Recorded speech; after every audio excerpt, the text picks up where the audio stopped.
Gestion de portefeuille, comment bien diversifier ton portefeuille? Salut à toi, c'est Chris, bienvenue dans cette nouvelle vidéo.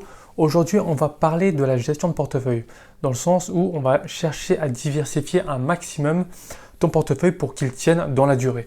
Alors, si toi tu cherches à faire plutôt de l'investissement long terme, tu t'es sans doute déjà posé la question de savoir quelles actions est-ce qu'il faut acheter, dans quelles actions il faut investir pour que ton portefeuille puisse tenir dans la durée, pour qu'il n'y ait pas trop de risques, pour qu'il puisse rapporter, c'est-à-dire pour qu'il y ait une bonne rentabilité et que tout soit bien harmonisé. Donc voilà, risque maîtrisé, dans la durée, bonne rentabilité. Donc tu as raison, il faut bien sélectionner les valeurs. Et si tu te poses la question de savoir sur quelles actions il faut acheter, quel secteur il faut privilégier, eh ben, je vais t'aider dans cette vidéo, je vais répondre à toutes ces questions.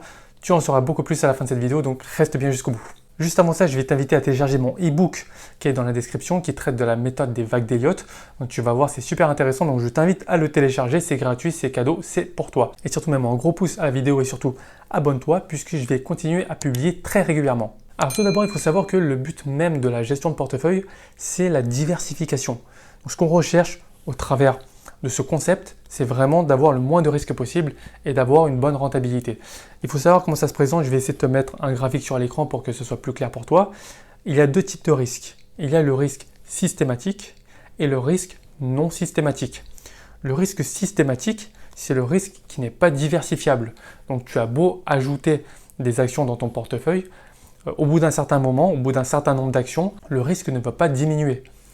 Donc tu vois bien qu'en augmentant le nombre d'actions, ton risque diminue jusqu'à un certain point où le nombre d'actions ne comptera plus. Tu auras beau augmenter le nombre d'actions au-delà de ce seuil, cela ne changera rien du tout, ton risque restera quasiment identique. Donc je vais te parler de trois grands critères dans la sélection des valeurs pour la constitution de ton portefeuille. Le premier point, c'est la taille des sociétés.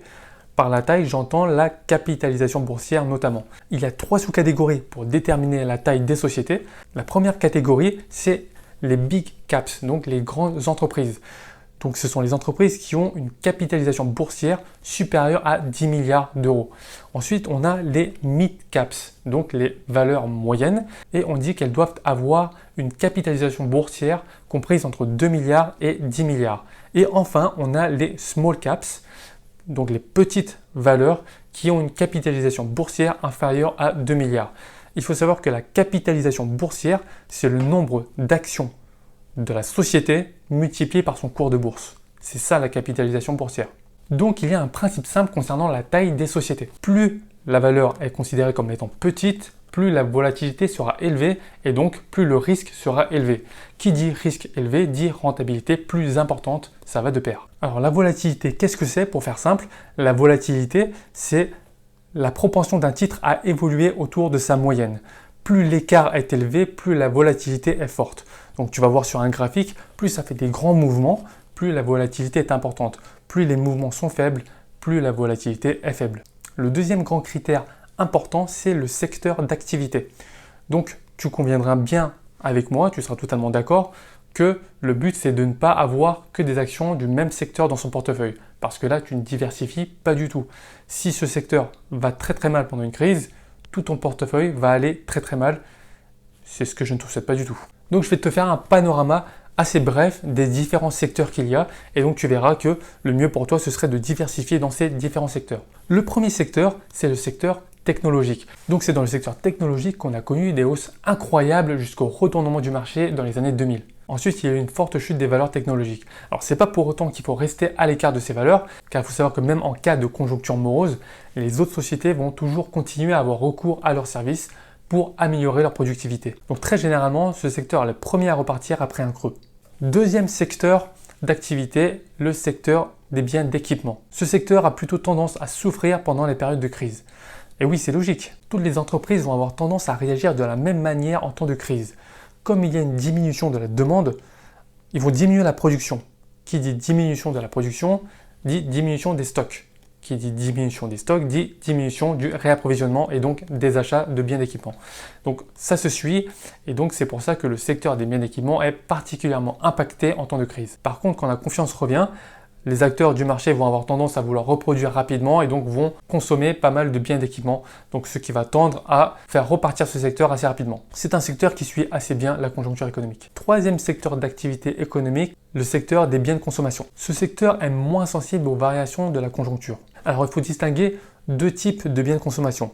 Il y a tout ce qui est biens de consommation substituables. Pour les biens substituables, les gens vont avoir tendance à diminuer leur consommation. Ce secteur-là peut être plus impacté. Par contre, l'autre catégorie des biens de consommation, ce sont les biens de consommation courante. Donc tout ce qui est production et distribution d'alimentation. Donc ça, tu comprends bien, et c'est même le cas actuellement. Ce secteur tient particulièrement bien. Donc les gens continuent à consommer de la même manière en temps de crise ou non. C'est un secteur qui constitue vraiment une demande incompressible et donc même en temps de crise, c'est un secteur qui résiste bien. On peut considérer ça comme des valeurs défensives. Quatrième secteur économique, le secteur financier. Dans le secteur financier, il faut distinguer les banques et les assurances. Les banques sont assez sensibles aux variations de la conjoncture, donc elles sont notamment très sensibles aux variations et à l'évolution des taux d'intérêt. En revanche, les assurances sont un peu moins sensibles et donc ça dépend. Il faut vraiment faire la part des choses. Tous n'évoluent pas de la même manière et donc il faut prendre du recul pour bien faire ces analyses. Mais globalement, lorsque les marchés vont mal, le secteur des assurances va également dans le même sens. Enfin, cinquième et dernier secteur d'activité, les valeurs immobilières et foncières. Donc ce secteur permet notamment d'investir dans l'immobilier professionnel qui est en général plus rentable que l'immobilier d'habitation. Mais il faut savoir que les valeurs foncières ne réagissent pas toutes de la même manière aux aléas de la conjoncture. Ensuite, le troisième grand critère à prendre en compte pour la diversification de ton portefeuille et la sélection des valeurs, c'est l'actionnariat. Là aussi, dans l'actionnariat, on peut distinguer trois sous-catégories. La première sous-catégorie concerne les sociétés avec un capital dispersé. Donc, il faut savoir que pour les sociétés qui ont un capital très dispersé, ces sociétés-là ne sont pas à l'abri d'une OPA ou OPE, donc offre publique d'achat ou offre publique d'échange. Si toi tu ne sais pas ce que c'est une OPA ou une OPE, dis-le moi dans les commentaires, je me ferai un plaisir de te faire une vidéo, il n'y a pas de souci. Ensuite, la deuxième sous-catégorie concernant l'actionnariat concerne les sociétés qui sont en partie détenues par l'État. Donc ça, les investisseurs en général, ils n'aiment pas trop. Pourquoi? Parce que l'État n'est pas considéré comme étant un super gestionnaire. Donc ça, c'est bien connu. Après, il faut garder à l'esprit que même si l'État a été amené à intervenir dans une société, cette présence n'a pas vocation à être éternelle. Qui dit nationalisation dit à échéance moyen ou long terme privatisation. La présence de l'État dans une société n'a pas vocation à être éternelle. Et enfin, la troisième sous-catégorie concernant l'actionnariat, ce sont les sociétés familiales. Donc ça, les investisseurs, ils aiment bien ce genre de titres. Et on peut y voir plusieurs avantages à cela. Tout d'abord, l'implication des dirigeants, la volonté vraiment de faire croître la société parce que voilà, c'est un petit peu comme leur bébé. Donc, ils vont vraiment tout faire pour développer la société dans les meilleures conditions. Il y a vraiment une gestion en bon père de famille. Et en principe, les sociétés familiales ont une meilleure performance boursière que les autres sociétés dans la durée.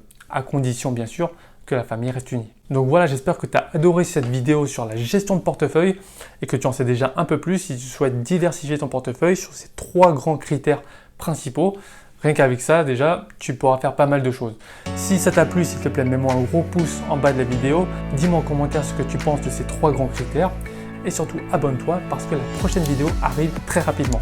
Quant à moi, je te dis à la prochaine vidéo. Ciao!